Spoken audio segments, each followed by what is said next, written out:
நான் யோசித்தபடி இருக்கிறேன். குழந்தைகளே, உங்களிடத்தில் நான் என்ன பேசிவிட முடியும் என்று இந்த வினாடியில் யோசித்தபடி நிற்கிறேன். முதல் சிரமம் என்ன தெரியுமா? உங்கள் கவனத்தை என் பக்கம் திருப்புவது. இரண்டாவது சிரமம் என்ன தெரியுமா? உங்களுக்கு புரிகிற மாதிரி பேசுறது. மூன்றாவது சிரமம் என்ன தெரியுமா? நீங்க ஒரு 2 பேர்கிட்ட இந்த ஒரு 10-15 நிமிஷம் ஜாக்கிரதையா இருக்கிறது. இந்த 2 பேர்கிட்ட மட்டும் நீங்க ஜாக்கிரதையா இருந்துட்டீங்கன்னு வச்சுக்கோங்களேன், இப்ப இந்த 15 நிமிஷத்துல அம்மா பேசுறது உனக்கு புரிஞ்சிரும். இந்த 2 பேர் வேற யாரும் கிடையாது.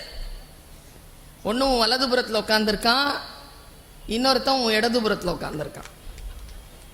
இந்த 2 பேர் தான் இந்த 15 நிமிஷத்துல வாழ்க்கையை சீரழிக்க போறது. இந்த 2 பேர்கிட்ட மட்டும் நீ ஜாக்கிரதையா இருந்துட்டேன்னு வச்சுக்க, நான் பேசுறது உனக்கு விளங்கிரும். நிறைய பேர் என்ன செய்வாங்க, நான் குழந்தை கவனி, என்ன மட்டும் கவனி, நீ வேற எதுவும் செய்யாத, வாயை முழுக்க முழுக்க க்ளோஸ் பண்ணிக்கோ, 2 காதுகளை மட்டும் இந்த ஒரு 10-15 நிமிஷம் திறந்து வச்சுக்கோ, நீ பேசவே பேசாத, யார் பேசினாலும் நீ மட்டும் ஒரு வார்த்தை கூட உச்சரிக்காத இந்த ஒரு 15 நிமிஷம்.